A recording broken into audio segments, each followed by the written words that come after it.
Hello student, previous video में हम लोगों ने लास्ट में पीरियोडिक फंक्शन डिस्कस किया था।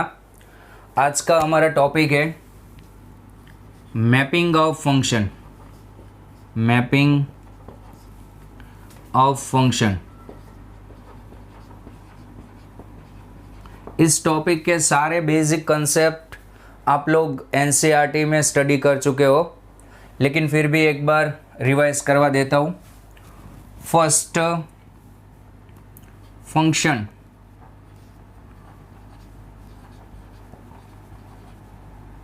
फंक्शन की डेफिनेशन क्या थी? There is every element in domain there exist two unique image in codomain. हर एक एलिमेंट की यूनिक इमेज होनी चाहिए को डोमेन में। ओके, सबसे पहले आपको एक फंक्शन गिवन है ऐसे f(a) पहले हम नंबर ऑफ फंक्शन काउंट करते हैं। सपोज़ यहाँ पे सेट ए में x1, x2, x3, xm m element given है और को डोमेन में y1, y2 up to yn n element given है। Okay, find the total number of function from a to b। तो फंक्शन की डेफिनेशन क्या थी? हर एक एलिमेंट की यूनिक इमेज होनी चाहिए, यानी x रिपीट नहीं होना चाहिए। x2 okay up to xm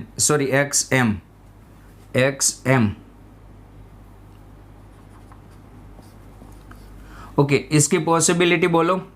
यहाँ पे जो आंसर आएगा वो को डोमेन में से आएगा। यहाँ पे आंसर y1 हो सकता है, y2 हो सकता है, y3 हो सकता है, कुछ भी हो सकता है, यानी इसकी पॉसिबिलिटी n, इसकी पॉसिबिलिटी भी n, क्योंकि यहाँ पे y1 रख दिया तो यहाँ पे भी रख सकते हैं। हमें फंक्शन चाहिए, वन फंक्शन नहीं चाहिए। ओके, और इसकी भी पॉसिबिलिटी n, यानी total number of function, total number of function, number of function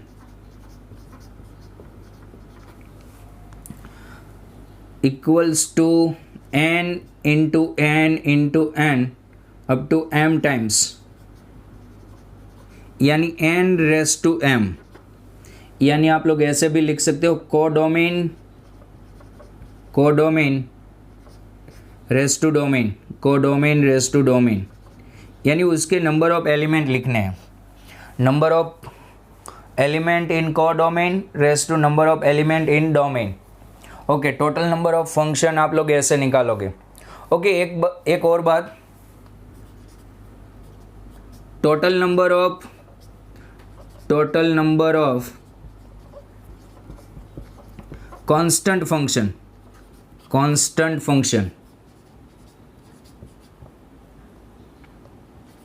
अच्छा, कांस्टेंट फंक्शन यानी हर बार एक ही आंसर आना चाहिए। ओके, फर्स्ट कांस्टेंट फंक्शन कौन सा होगा? आप सब जगह पे y1 रख दो। सर y1 क्यों? कांस्टेंट यानी आंसर चेंज नहीं होना चाहिए। x1 रखने पर भी y1 आया, x2 रखने पर भी y1 आया, x3 रखने पर भी y1 आया, xm रखने पर भी y1 आया। अच्छा, फर्स्ट ये होगा, यहाँ पे आप सब जगह पे y1 रख दो। फर्स्ट ये एक कांस्टेंट फंक्शन ये होगा। सेकंड कौन सा होगा? सब जगह पे y2 रख दो, यहाँ पे y2, यहाँ पे y2, यहाँ पे y2, सेकंड वो होगा। तो यानी आप लोग समझ गए होंगे, total number of constant function equals to n number of element in codomain, number of element in codomain. Codomain में जितने एलिमेंट होते हैं उतने ही कांस्टेंट फंक्शन होते हैं। ओके, अब नेक्स्ट बात करते हैं हम लोग वन फंक्शन पे।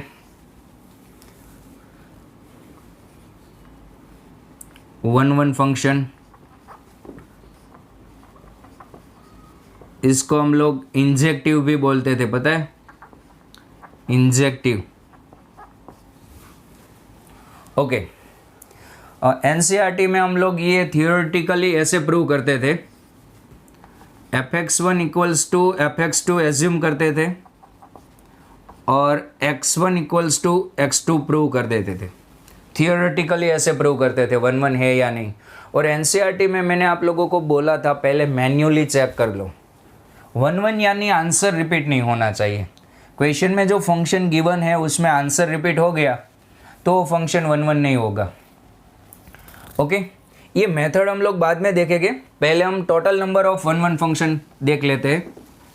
सपोज इसी में बात करते हैं, यहाँ पे F A to B okay, और ए में एलिमेंट है ये m x1 x2 up to xm, और b में एलिमेंट है n y1 y2 और yn।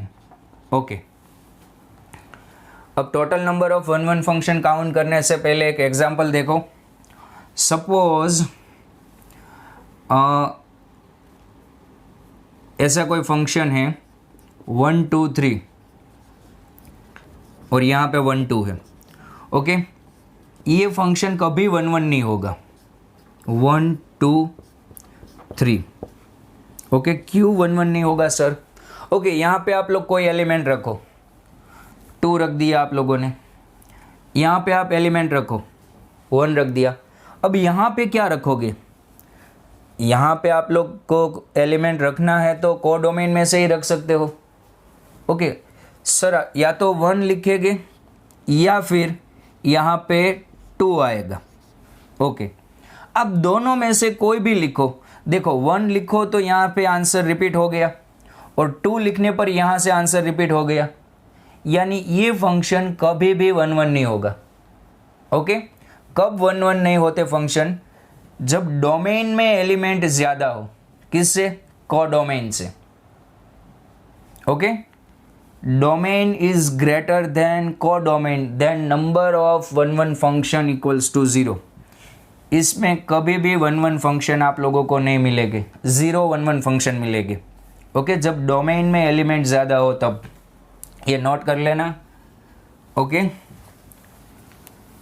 चलो यहाँ पे हम लोग 1 1 फंक्शन काउंट करते हैं। 1 1 फंक्शन काउंट कैसे करोगे आप लोग? सपोज यहाँ पे F x1 x2 up to xm। Okay, इसकी पॉसिबिलिटी n, इसकी पॉसिबिलिटी n-1, क्योंकि यहाँ पे y1 रख दिया तो यहाँ पे y1 हम लोग नहीं रख सकते क्योंकि हमें चाहिए 1 1 फंक्शन, और 1 1 फंक्शन में answer is not repetition, without repetition answer आएगा। ओके, अप टू यहाँ पे x3 होता तो यहाँ पे n-2 अप टू ये m तक। ओके, अब टोटल नंबर ऑफ 1 1 फंक्शन में लिखता हूँ, total number of 1 1 function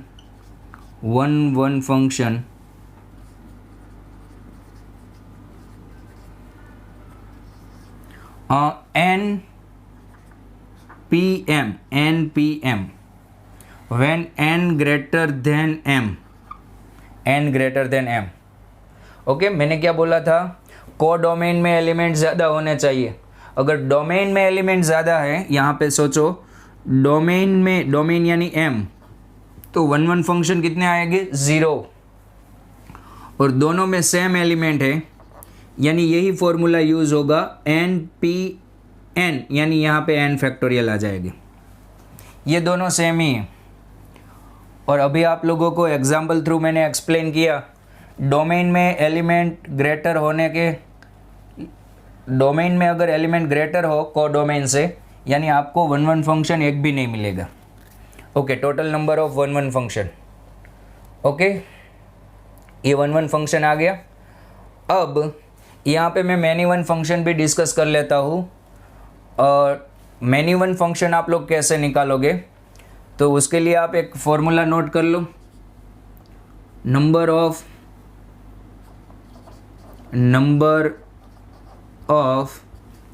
total number of many 1 function, total number of many 1 function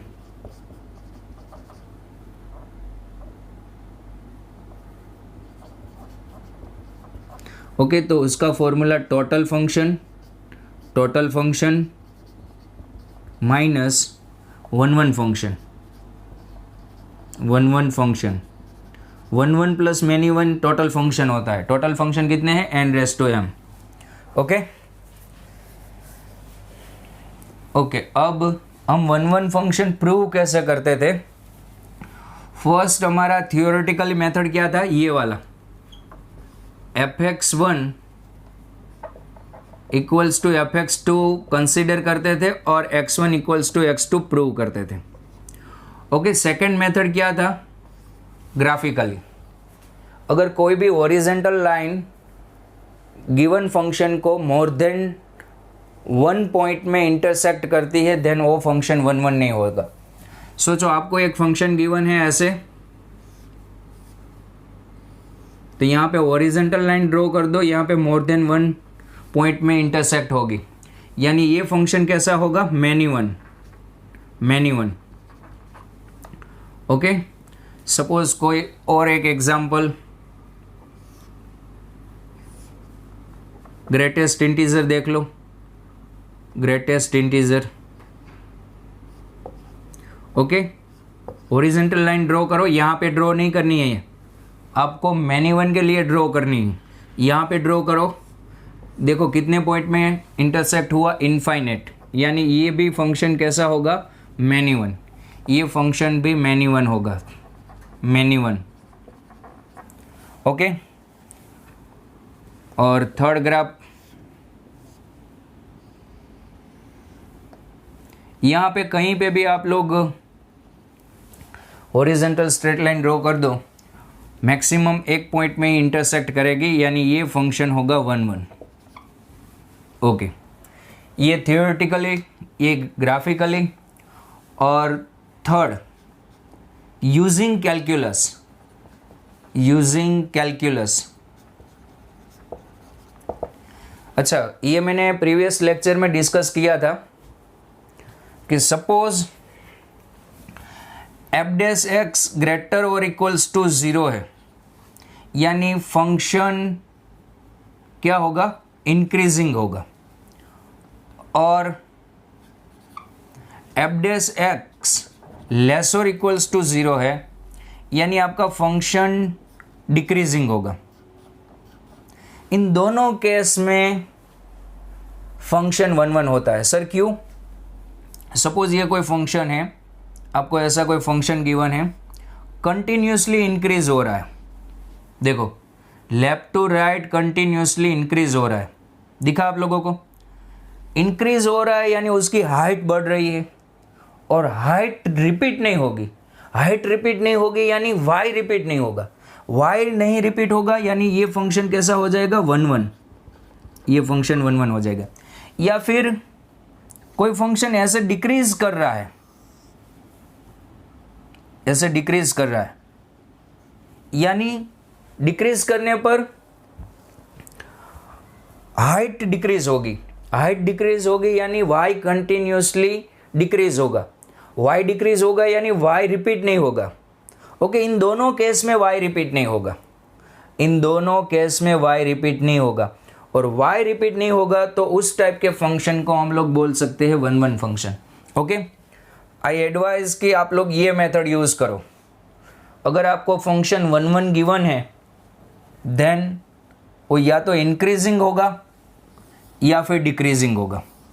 okay, अब इंक्रीजिंग है या डिक्रीजिंग है वो तो क्वेश्चन पे डिपेंड करेगा, लेकिन अननोन क्वांटिटी फाइंड करने के लिए आपको ऐसा बोल दे क्वेश्चन में function is A 1 then find the value of A, तो आप लोग इंक्रीजिंग रख दो या फिर डिक्रीजिंग रख दो, या फिर दोनों रख के चेक कर लो।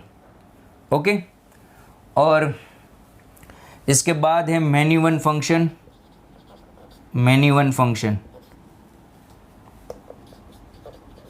ओके, तो इसका डिस्क्रिप्शन मैंने यहाँ पे लिख दिया है। A function which is a not 1 जो फंक्शन 1 नहीं है वो कौन सा फंक्शन होगा? Many one. और total number of many one function equals to total function में से 1 फंक्शन निकाल देना। और इसके एग्जाम्पल हम लोगों ने एनसीईआरटी में कर लिए हैं। Okay, copy.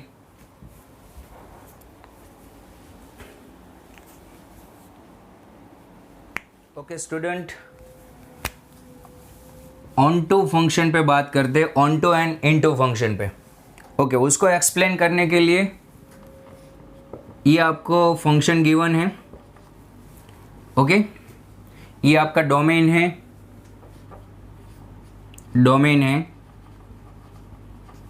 और ये आपका कोडोमेन है।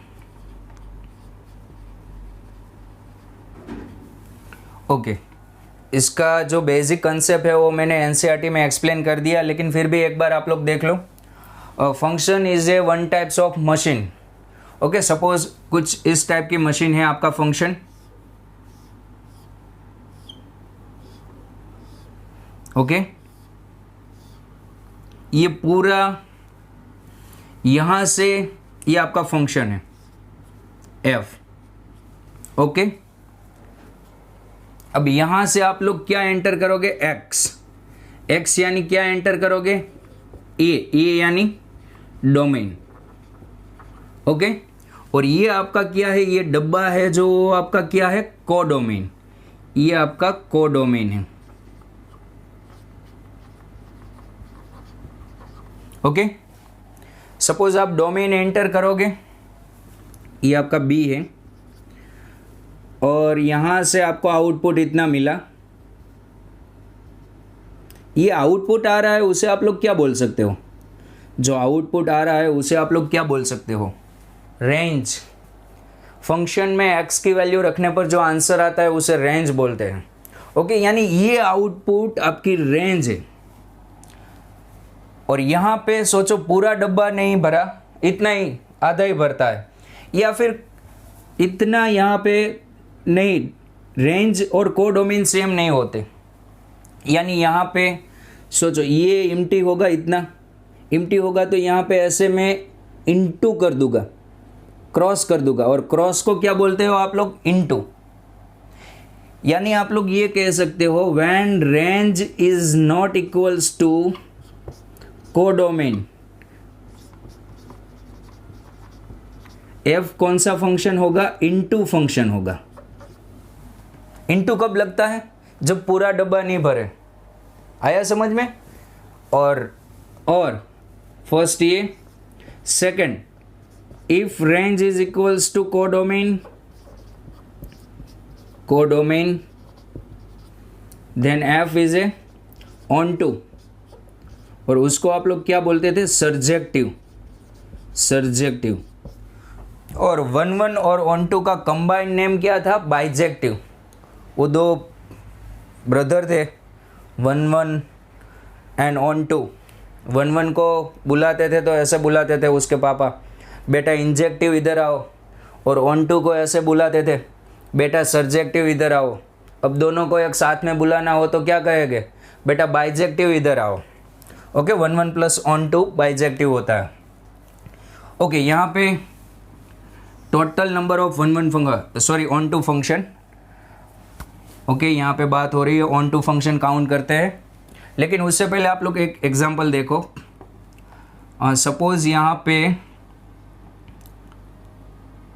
ए टू बी, या फिर ऐसे लिखो 1 2 3। ओके यहाँ पे ये फंक्शन कभी ऑन टू नहीं होगा। सर क्यों, अभी आपको समझ में आ जाएगा। 1 2। ओके यहाँ पे मैं ABC लिख देता हूँ, ABC। ओके 1 रखने पर A आंसर आया, 2 रखने पर B आंसर आया, या फिर C आंसर आया। चलो यानी इस फंक्शन की रेंज क्या होगी, A, C। और रेंज कभी भी देखो कोडोमेन से मैच नहीं होगी। दिख रहा है आपको, समझ में आ रहा है क्यों यहाँ पे ऑन टू नहीं होगा, क्योंकि डोमेन में एलिमेंट 2 है, यानी रेंज में भी 2 ही एलिमेंट आएंगे, लेकिन यहाँ पे कोडोमेन में 3 एलिमेंट है। ऑन टू कब होता है, रेंज इक्वल्स टू कोडोमेन होना चाहिए। जब भी कोडोमेन में एलिमेंट डोमेन से ज़्यादा हो गए तब वो ऑन टू नहीं होगा। और 1 कब नहीं होगा, डोमेन में एलिमेंट ज़्यादा हो तब। वो आप लोगों को लिखवा दिया है। ओके यहाँ पे मैं लिखता हूँ, ओके टोटल एफ पहले लिख लेते हैं, F F A to B, F A to B, और ए में एलिमेंट ऐसे है x1 x2 up to xm, और बी में एलिमेंट है y1 y2 up to yn। Okay okay, total number of onto function, total number of onto function. Okay, उसका formula आएगा n⁻m minus nc1 n-1 की power m plus nc2, base में ही changes करना है n-2m up to ये 0 होने तक। Okay, और ये फॉर्मूला कब अप्लाई होगा, किस में एलिमेंट ज़्यादा होने चाहिए, यहाँ पे कब ऑन टू फंक्शन, किस में एलिमेंट ज़्यादा होने चाहिए, डोमेन में, डोमेन यानी m बड़ा होना चाहिए, m ग्रेटर देन n, और m इक्वल्स टू n पे ये आ जाएगा n फैक्टोरियल या फिर m फैक्टोरियल, और m लेस देन n पे ये 0। अभी मैंने आप लोगों को एग्जांपल दिया था, जब को डोमेन में एलिमेंट ज़्यादा हो गए तब total number of onto function 0, कभी भी ऑन टू नहीं होगा, क्योंकि डोमेन में 2 एलिमेंट है तो रेंज में भी 2 ही आएंगे, और को डोमेन में तो ज़्यादा है। Okay, total number of onto function ऐसे काउंट करते हैं। ओके, नेक्स्ट बात करते हैं total number of into function पे, total number of into function. Okay, तो यहाँ पे आंसर आएगा टोटल फंक्शन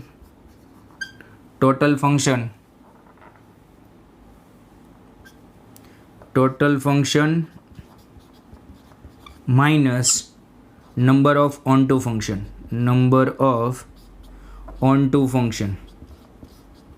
ओके, मैंने आप लोगों को सारे फॉर्मूला लिखा दिए, कैसे फंक्शन काउंट करना है, कैसे 1 फंक्शन काउंट करना है। ओके, अब एक क्वेश्चन आप लोग ट्राई करो।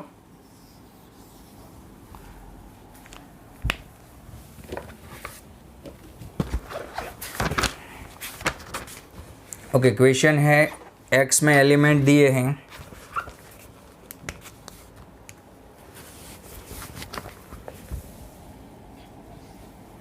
x 1 2 3 4 5, ओके, और y में a b c d e f, ओके, और f गिवन है from x to y, f(x) to y। Find the total number of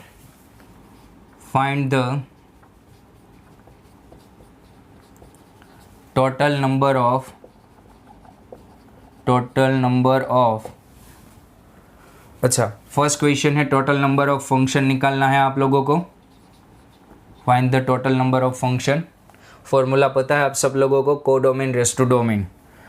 और सेकंड क्वेश्चन है total number of 1 function, 1-to-1 function, और या फिर 1 function, 1-to-1 function. Okay, third many one function।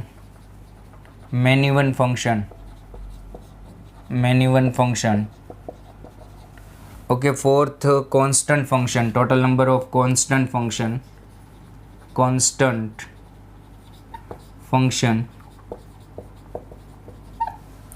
Okay, fifth onto function, total number of onto function, all to functions. Okay, और last into functions, into total number of into functions. Okay, एक question ये try करो। Okay, answer note कर लेना। First का answer आएगा 777 second का answer 720 third का आंसर 7056 फोर्थ का आंसर 6 और फोर्थ का 6 फिफ्थ का 0 और 6 क्वेश्चन का आंसर 6⁵ यानी 7776। Okay, second question, find the number of surjection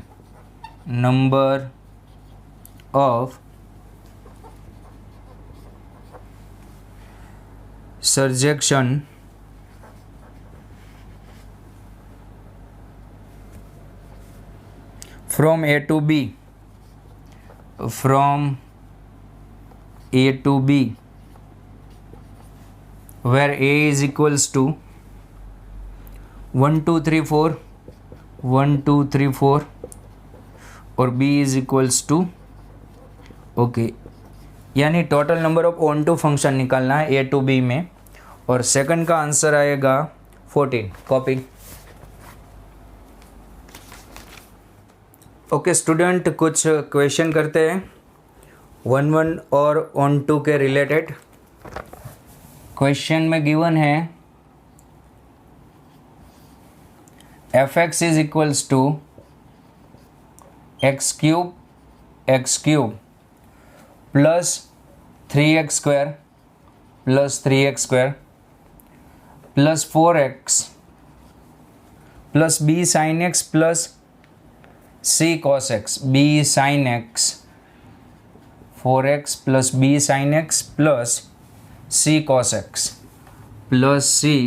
x और फंक्शन में ये भी बोला है for all X belongs to R is A 1 function. For all X belongs to R is A 1 function. ये 1 फंक्शन है, 1 function. Okay, then value of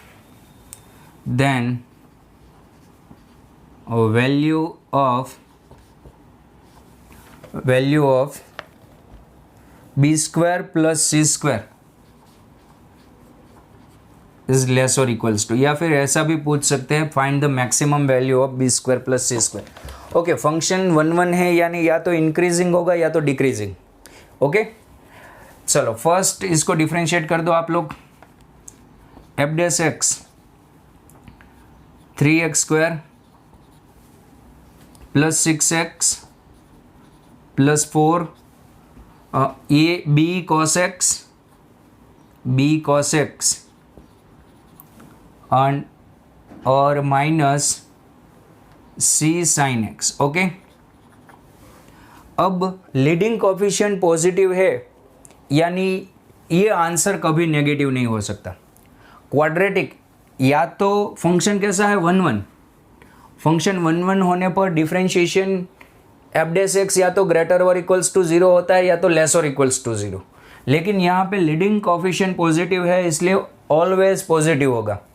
okay, तो यहाँ पे हम लिख सकते हैं F is A 1 function then F dash X greater और इक्वल्स टू 0 और एफ डैश एक्स लेस और इक्वल्स टू 0 भी हो सकता है, लेकिन इस केस में नहीं हो सकता क्योंकि लीडिंग कोफिशिएंट पॉजिटिव है। ओके, यहाँ पे लिखो 3x square plus 6x plus 4 और ग्रेटर और equals two plus b cos x minus c sin x greater और इक्वल्स टू 0। ओके, यहाँ पे आप ऐसे लिख सकते हैं 3 कॉमन ले लो यानी यहाँ पे क्या होगा x प्लस 1 का स्क्वायर प्लस 1 और ये इसको RHS में लिख दो यानी c sin x minus b cos x। Okay, अब इनइक्वालिटी को ऑब्जर्व करो आप लोग, ये वैल्यू बड़ी रहनी चाहिए। आपको किसी भी वैल्यू को बड़ी रखना है तो उसकी सबसे स्मॉलेस्ट वैल्यू रख दो, क्योंकि इसकी स्मॉलेस्ट वैल्यू के लिए ये वैल्यू बड़ी हो गई, ग्रेटर हो गई, तो बाकी सारी वैल्यू के लिए बड़ी हो जाएगी। फिर से एक बार, मुझे इन दोनों में से कौन सी वैल्यू ग्रेटर चाहिए, बड़ी चाहिए, लेफ्ट साइड वाली, तो उसकी आप कौन सी वैल्यू रख दो, स्मॉलेस्ट। इसकी स्मॉलेस्ट वैल्यू के लिए ये ग्रेटर हो गई तो बाकी सारी वैल्यू के लिए ग्रेटर ही होगी। ओके, और लेफ्ट साइड में मुझे स्मॉलर वैल्यू चाहिए, देखो, तो लेफ्ट साइड की आप ग्रेटर वैल्यू रख दो। लेफ्ट साइड की ग्रेटर वैल्यू क्यों सर? क्योंकि इसकी ग्रेटर वैल्यू के लिए ये स्मॉलर हो गई तो बाकी सारी वैल्यू के लिए ये स्मॉलर ही होगी। ओके, अब इसकी रेंज आएगी 1 to इनफाइनेट और इसकी range -r2 + r, where r is equals to √b² + c², trigonometry 11th में। ओके, अब इसकी स्मॉलेस्ट वैल्यू रख दो 1 ग्रेटर और इक्वल्स टू, और इसकी ग्रेटेस्ट वैल्यू r यानी b² + c²।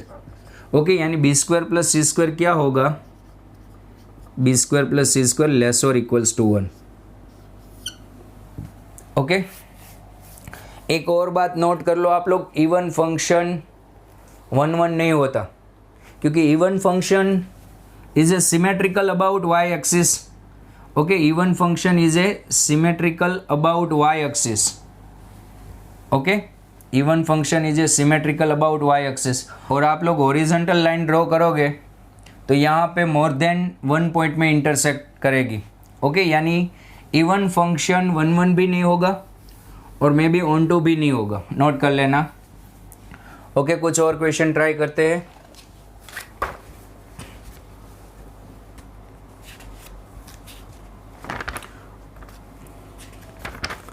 Okay, next question है f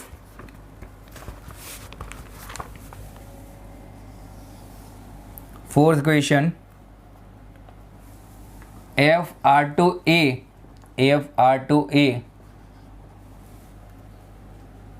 fx is a surjection and fx equals to x² upon x² plus 1, then find the value of a। ये कैसा function given है question में, onto function है। यहाँ पे question में बोला है f is a onto function, f is a onto. Okay, onto होने पर रेंज इक्वल्स टू क्या होता है, रेंज इज इक्वल्स टू क्या होगा, codomain. Range is equals to codomain. Okay, range equals to codomain होगा, तो इसकी रेंज हम लोग कैसे निकालेंगे, देखो यहाँ पे पॉजिटिव नंबर ही आएगा रेंज में। और एक बात यहाँ पे आप लोग ऑब्जर्व करो, numerator is greater then, sorry, denominator is greater then numerator. नीचे वाली वैल्यू बड़ी है और पॉजिटिव है, यानी टोटल आंसर कहाँ से कहाँ आएगा, 0 to 1 में। ओके, यहाँ पे रेंज क्या होगी, रेंज 0 to 1। सर आपने डायरेक्ट कैसा लिख दिया, पहले तो देखो यहाँ पे नेगेटिव आंसर नहीं आएगा, इतना समझ में आया। और एक बात, यहाँ पे डिनोमिनेटर बड़ा है न्यूमरेटर से, और डिनोमिनेटर ग्रेटर देन न्यूमरेटर तब आंसर आता है 0 और 1 के बीच में। 0 आंसर कब आता है, न्यूमरेटर 0 हो जाए, और यहाँ पे न्यूमरेटर 0 हो सकता है।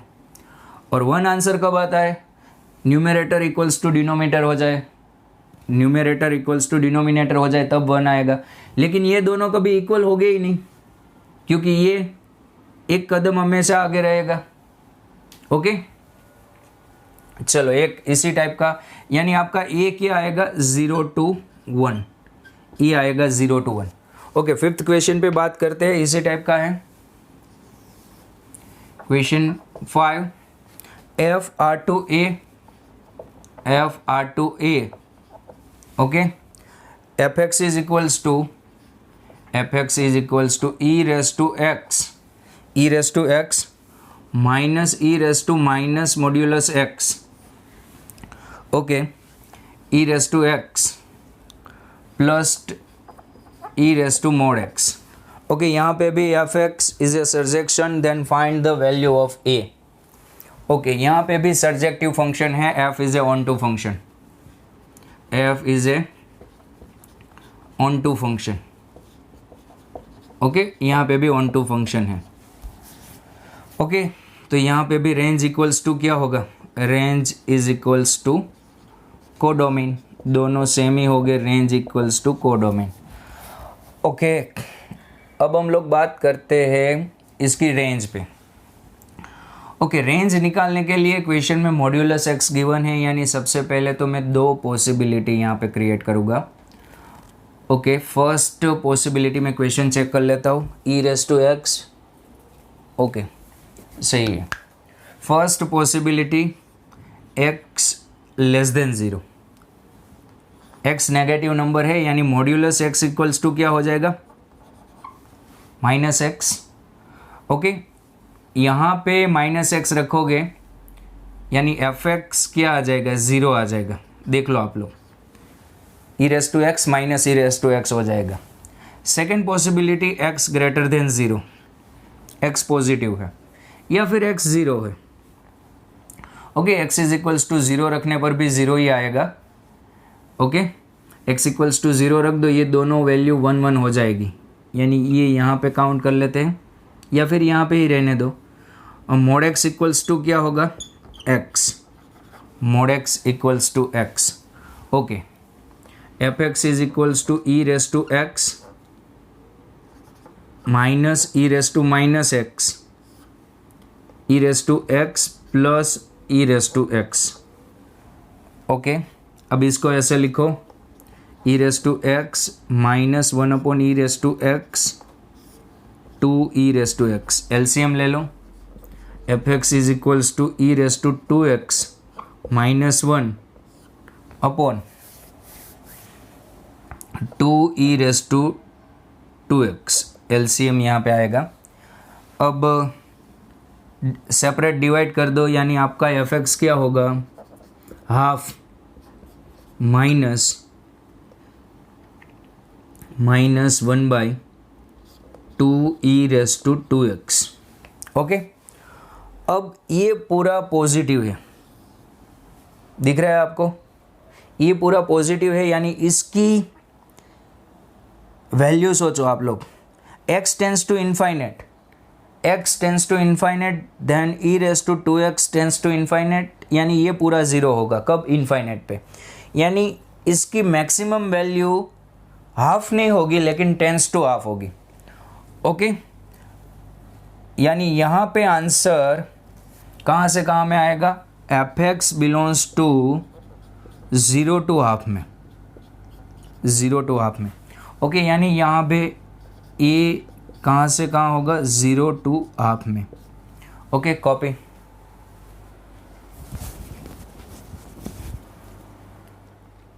ओके स्टूडेंट, हमारा नेक्स्ट टॉपिक है कंपोजिट फंक्शन।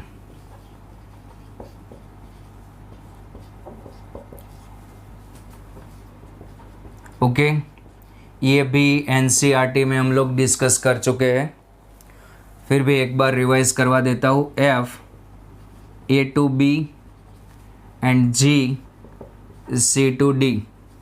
ओके, ये क्या होता है, D F, domain of F. सबसे पहले फोक कब डिफाइन होगा, फोक डिफाइन होने की कंडीशन क्या थी, R G subset D F. R G यानी range of G is a subset of domain of F. और डिफाइन होगा तो कहाँ से कहाँ होगा, पहले इसमें किसकी वैल्यू एंटर होगी, किस फंक्शन में वैल्यू एंटर होगी, जी में, यानी फोक का डोमेन यानी जी का डोमेन। ओके, यहाँ पे जी का डोमेन आएगा तो एफ का क्या आएगा, को डोमेन, सी टू बी। वैसे ही गोफ कब डिफाइन होगा, गोफ। ओके, ये फोग और सेकंड गोफ, गोफ डिफाइन होने की condition R F subset D G. और गोफ में पहले वैल्यू एफ में एंटर होगी, यानी एफ का डोमेन आएगा A to D, A to D. यहाँ पे जी का डोमेन एंड एफ का को डोमेन, और यहाँ पे एफ का डोमेन और जी का को डोमेन। ये कंडीशन सेटिस्फाई होती है तब फोग डिफाइन होता है, और कहाँ से कहाँ डिफाइन होता है ये लिख दिया है। इसके कुछ क्वेश्चन भी किए थे एनसीईआरटी में। ओके, ये फोग एंड गॉफ की बेसिक कंडीशन है। और एक बात, सपोज यहाँ पे आप लोगों को ये नोट कर लेना, एफ, यहाँ पे एफ जी फोग और gof. Okay, F even function given है और जी भी इवन फंक्शन है, यानी फोग भी इवन होगा और गॉफ भी इवन होगा। ओके, एफ ऑड है, एफ इवन है और जी ऑड फंक्शन है। ओके, तो देखते हैं कैसे फोग क्या होगा। एफ ऑफ एक्स की जगह पे आप लोग माइनस एक्स रख दो। Okay, fog of minus X equals to F of G of minus X. Okay, G कौन सा फंक्शन है? ऑड। जी ऑड है यानी माइनस साइन को बाहर फेंक देगा, बाहर यानी उधर तक नहीं, यहाँ तक ही, माइनस जी एक्स। ओके, अब एफ कैसा है? इवन, वो माइनस को निगल जाएगा, इनडायरेक्टली फोग माइनस को निगल गया। ओके, यानी फोग कैसा होगा? Even, fog even. Okay, gof check करते हैं, गॉफ माइनस एक्स निकालो, G of F of minus X. F कैसा फंक्शन है? इवन, यानी एफ माइनस को निगल जाएगा। ओके, यानी यहाँ पे होगा एफ एक्स। ओके, यानी गॉफ भी माइनस को निकल गया, तो ये भी इवन होगा। आया समझ में कैसे चेक करते हैं? यहाँ पे odd, even, odd, odd. Okay, चलो, फोग कैसा होगा? यहाँ पे जी कैसा फंक्शन है? यहाँ पे देखो थर्ड कंडीशन में इवन, यानी ये माइनस निकल जाएगा, यानी फिर फोग ही माइनस निकल गया, फोग इवन हो जाएगा। ओके, गॉफ, गॉफ में एफ कैसा है? ऑड है, माइनस यहाँ तक आएगी, और जी इवन होगा, यानी ये भी इवन होगा। ओके, थर्ड केस में दोनों ऑड है, यानी जी ऑड है इसलिए माइनस को बाहर फेंक देगा, और यहाँ पे एफ भी ऑड है, यानी यहाँ पे माइनस आएगी, फोग ऑड हो जाएगा। ओके, और वैसे ही गॉफ, एफ यहाँ पे ऑड फंक्शन है इसलिए माइनस साइन यहाँ पे, फिर जी भी ऑड है इसलिए माइनस यहाँ पे, ये भी ऑड होगा। कैसे चेक करते हैं आप लोगों को पता है, और ये ऑड इवन में भी एक्सप्लेन किया था। ओके, ये नोट कर लीजिएगा आप लोग।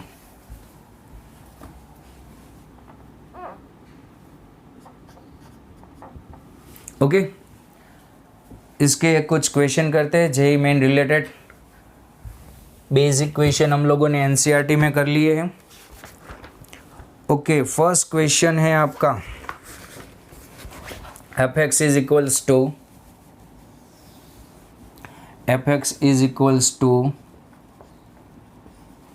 2x plus modulus x and gx is equals to 1/3 2x minus modulus x. Okay, and hx is equals to f of gx. Find the domain of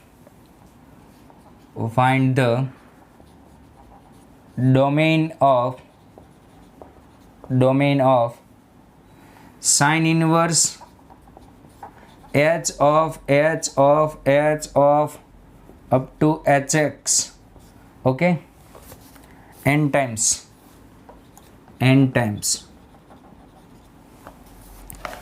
okay, चलो यहाँ पे पहले मैं एच एक्स निकालता हूँ। ओके, फंक्शन एच एक्स यानी क्या है? Fog x. ओके, फोग कैसे निकालोगे? पहले तो यहाँ पे एफ एक्स क्या होगा? F X is equals to when x greater or equals to 0, then यहाँ पे क्या होगा, पहले डायरेक्ट ही लिखते हैं ऐसे, फंक्शन निकाल लेते हैं F X 3x when x greater और इक्वल्स टू 0 और x लेस देन 0 होने पर mod x equals to minus X होगा, यानी x। ओके, gx क्या होगा आपका, व्हेन x ग्रेटर और इक्वल्स टू 0, यहाँ पे क्या आ जाएगा 2x माइनस एक्स, यानी यहाँ पे x/3, और x लेस देन 0 होने पर mod x equals to minus X, 2x plus X 3x, यानी यहाँ पे x आ जाएगा। ओके, fx और gx आ गए। अब आप लोगों को निकालना है फोग x। क्या निकालना है, फोग x, hx निकालना है, यानी fog x, f of gx। Okay, f of gx, f में gx रख दो, यहाँ पे gx रख दो। ओके, क्या होगा यहाँ पे 3gx व्हेन gx ग्रेटर और इक्वल्स टू 0। ओके, यहाँ पे gx रख दो, when gx less than 0। Okay, gx रख दिया, आया समझ में। fx पहले मैंने दो फंक्शन में डिवाइड किया, gx दो फंक्शन में डिवाइड किया। अब मुझे निकालना है फोग यानी f में x की जगह पे gx रखना है। ओके, अब gx की दो वैल्यू है, वो 1 बाय 1 में यहाँ पे रखता हूँ। आप लोग देखो कैसे रखता हूँ, फोग x इक्वल्स टू, यहाँ पे पहले यहाँ पे gx की दोनों वैल्यू रख दो। पहले फर्स्ट वैल्यू रखो 3 इंटू, फर्स्ट वैल्यू कौन सी है, x/3, यहाँ पे भी gx की वैल्यू रखो, x/3 ग्रेटर और इक्वल्स टू 0, एंड ये वैल्यू पे कंडीशन क्या थी, इस वैल्यू पे कंडीशन क्या थी, x ग्रेटर और इक्वल्स टू 0। ओके, आया समझ में। अब यहीं पे gx की दूसरी वैल्यू रख दो। दूसरी वैल्यू क्या है, x, 3x। ओके, 3x, और यहाँ पे भी रख दो gx क्या होगा, x ग्रेटर और इक्वल्स टू 0, और x रखने पर कंडीशन क्या थी वो यहाँ पे लिख दो, x लेस देन 0। आया समझ में। क्या करना है, देखो यहाँ पे gx की मैंने पहले ये वैल्यू रखी, यहाँ पर भी और यहाँ पर भी, और एंड करके कंडीशन लिख देना। फिर यहाँ दूसरी वैल्यू, यहाँ भी दूसरी वैल्यू, और एंड करके उस वैल्यू पे कंडीशन क्या थी वो लिख दी। ओके, अब यहाँ पे दोनों वैल्यू रखो। पहले फर्स्ट लिखो, यहाँ पे फर्स्ट वैल्यू है x/3, gx की फर्स्ट वैल्यू है x/3, और यहाँ पे लिख दो x/3 लेस देन 0। ओके, अब इस वैल्यू पे कंडीशन क्या थी, x ग्रेटर और इक्वल्स टू 0। ओके, यहाँ पे सेकंड वैल्यू रख दो, x लेस देन 0। ओके, यहाँ पे सेकंड वैल्यू रख दी।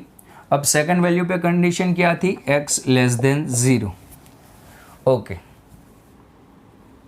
आया समझ में। फिर से एक बार f में x की जगह पे gx रख दिया, यहाँ पे देखो x की जगह पे gx रख दिया, फोग निकालना था इसलिए। फिर gx की 1 बाय 1 दोनों वैल्यू यहाँ पे रखो। पहले फर्स्ट वैल्यू पे कंडीशन क्या थी वो एंड करके यहाँ पे लिखो, फिर सेकंड वैल्यू लिखो और उस पे कंडीशन ये थी। दोनों जगह पे वैल्यू रखनी है और उस वैल्यू पे कंडीशन एंड करके लिखनी है। ओके, यहाँ पे आंसर आएगा x, यहाँ पे x ग्रेटर और equals to 0 and x greater और इक्वल्स टू 0। यहाँ पे मैंने एंड इसलिए किया है, इन दोनों का इंटरसेक्शन लेना है। यहाँ पे 3x, x लेस और equals to 0 and x less than 0, x/3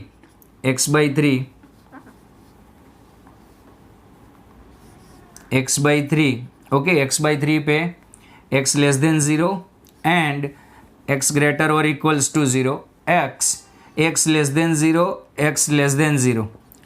okay, यहाँ पे इंटरसेक्शन बोलो, एक्स ग्रेटर और इक्वल्स टू ज़ीरो। यहाँ पे इंटरसेक्शन फाई, यानी ये केस नहीं आएगा।